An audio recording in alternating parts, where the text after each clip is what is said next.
Hello and welcome to New Filmmakers Los Angeles in partnership with Movie Maker magazine. My name is Danny DeLillo and we're here at the Cambridge Los Angeles show in West Hollywood, and I'm here with Omri and Zach and with their movie How to Get Girls. Let's take a look at a clip.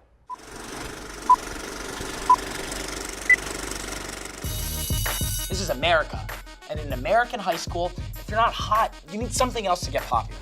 Little birdie told me you're having a birthday party. I don't know what party you're talking about.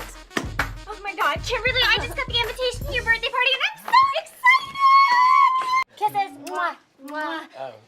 What the? No. Okay, bye. How literature could change history. Does anybody have an answer for that? Because I sure as hell don't. For anyone that hasn't seen it, tell us a brief synopsis of your film. Brief synopsis. Oh, you want to? No. So it's basically like I don't want to say we tried to reinvent the wheel, but I think our thought was to try to take the kind of teen comedy genre, the American Pie, the Superbad, the Project X, and figure out a way to, I don't know, I guess like put a magnifying glass on some of the tropes of it. So it's basically about this like nerdy high schooler that I play who's trying to climb the popularity chain. When he's a kid, his best friend and him are these, two nerdy kids obsessed with comic books, can never get a girl for their life. And then the one of them, who's not me, goes off to Antarctica for 5 years, and he comes back, and all of a sudden he's like the hottest guy ever. He went from this like chubby little kid to like literally Channing Tatum. And you cut back 5 years later, and the skinny kid with the Jufro is me. Basically he realizes, oh my God, wait a second, this is my golden ticket to finally get popular, to finally get girls, and the comedy ensues. It's brilliant. I listen, and both of you, we're going to find about how you met each other, but you co-wrote it, co-directed it, co-produced it, and then you being the lead as well. And we're co-best friends. And co-best friends. I mean, how many hats did you wear? I mean, it's beautiful. I know this story, but for anyone who doesn't know, how did you guys meet? Great question. So it's a cool story. So we met at FAC camp when we were 12 years old. They actually exist. Yeah, they actually exist. Yeah, and it was literally the same one that that MTV show was on. Yeah. Camp Shane. Yeah. Oh wow. Yeah. We met. We're both from Philly, and and so we both totally hit it off. I knew I wanted to be a comedian right around that time. Omri knew he wanted to be a director, and we would literally talk about it in the bunk. We were just like, yo, we should make shit one day. It's amazing, and I mean that's just a great way to meet each other. Is there something in the hooks for that? And is there going to be a film about that story? We've been talking about it. We do really want to make a fat camp film one day. It's not the next film we're writing, but hopefully it's in the first 5. I think there hasn't been a fat camp movie since Heavyweights, which is crazy. Yeah. We're due. Listen, where did the inspiration come from in making this film? Well, I guess so. I guess being bullied a lot in high school and not getting laid really led me to come to Omri with this piece of art. And I don't know, I think I spent a lot of time in high school and college just looking at the jungle of youth, and I was so fascinated how looks played into kind of social hierarchy. Yeah. And it's I hate using the word shallow.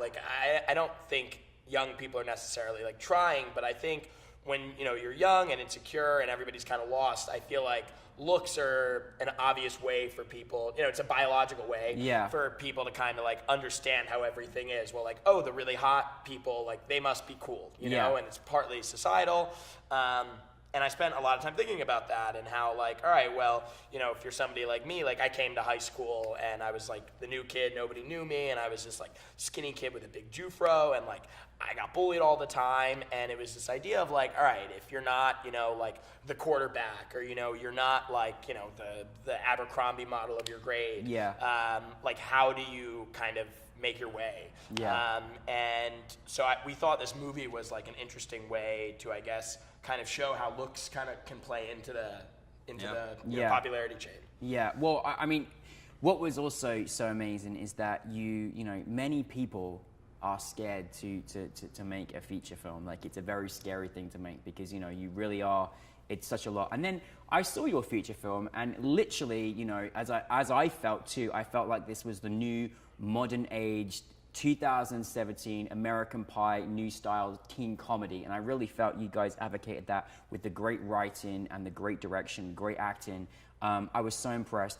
And then I'm like, oh my God, you know, you guys aren't veterans in the business. You're just like getting started. Like, how on earth do you create this incredible feature film with some very well recognized people, some great, obviously, you know, up and coming new people coming through? How on earth do you do that? Oh, that's a great question. I think a big thing of it was the casting. And Yeah. like, you know, most teen comedies, they always have, you know, a few celebrities in there that will play the teachers and stuff, but what really makes those movies shine is finding those unknown names to play the students and stuff. Yeah. And like giving them those roles to kind of break out. And I feel like we spent a long time casting. It was like 3 months or so We just really finding them. Yeah, we really wanted to make sure also we had like really funny women in this Yeah. movie. I think like And yeah, Kate Flannery, and we Kate love Flannery. Kate Flannery. Yeah. She's the best. And also just like pretty much all the girls who played the teenage girls. Like we Yeah, wanted them brilliant. to be hilarious. Just because, I don't know, we were trying to look at teen comedies and like figure out like, all right, what is missing, you know? Mm-hmm. And like we knew we were biased. We're like, all right, we're boys talking about what it was like to be in high school from a male Yeah. perspective. But that being said, you know, we're like the biggest Broad City fans, you know what I mean? Like that's Yeah. like, I think we're in a new age right now. So not only did the casting have to be particular, but the women had to be hilarious. Yeah, and they really were. Yeah. Yeah. Like the girl who played my sister's like the funniest comedian I've ever Oh. met in my entire life. Yeah. You guys would just bring it together. I mean, there's a scene in the bathroom. I didn't want to mention, but you know, the D word's mentioned quite a lot. But that's I don't know Word what dick time you're sets watching the this. record So for how many times. there you go. I'm glad you said it. Yeah. No, but listen, there was so many hysterical moments. Like they literally were laugh out loud moments. It was great for the audience to see it. What was your biggest challenge in making the film? Say the biggest I think I would say post-production. Post-production. Yeah. Everything was really fast. Like, you know, we wrote the first draft in like a week. I mean, there was a bunch of rewrites, and then pre-pro was really fast, 3 or 4 months. We shot it in a month, and then post, like with the comedy, like doing enough test screenings, it really became a math of Yeah, like, we tested what it made for funny like and a what year. didn't. Yeah, Like it was yeah. a lot. I think one of the advantages was I was in my senior year of college. Mm-hmm. We shot the movie before my senior year at Penn, and then we were in post for the whole year after. So the advantage was we were surrounded by young people, like tons of people Yeah. that are the exact demo for the movie. So Yeah. I don't know, we really wanted to fine tune it, make it perfect, and work with the executive producers to find a great balance of, I don't know, just something that would appeal to a lot of people, and that would just be like a tight hour-and-a-half movie. Yeah, and yeah. The executive producer Nancy Glass was just so instrumental in like working with her was just so great. She gave us so much opportunity to kind of let ourselves go free, and like it was great. Yeah, she was that's awesome. probably one of the biggest parts of the story is Yeah. that, you know, basically we wrote this thing in about 8 days in like 2014. A feature film in 8 days. I just want to let you know. Just take But that I in. think people. that's when you know it That's was amazing. organic. Like we Yeah. didn't have to think that. It just like It kind just of happened. flowed Yeah, out of pages were our coming out. brain. And that was first draft. I mean, we sold the thing on draft 2, and then we went up to I think draft like 10. Yeah. for the Yeah, final of course, thing. but So, that's- but yeah, the original conception came together really quick, and you know, basically we wrote it while we were out here, and then neither one of us were huge fans of LA, and so I ended up going to college, and then we just kept trying to get the movie made. And then during my junior year of college, after, you know, we had some, you know, we were getting close to maybe getting some financing, and then a lot of stuff was falling through. Yeah. And then this reality TV producer, Nancy Glass, came to speak at Penn, and I like literally cornered her in the room after and made her watch some of my YouTube videos.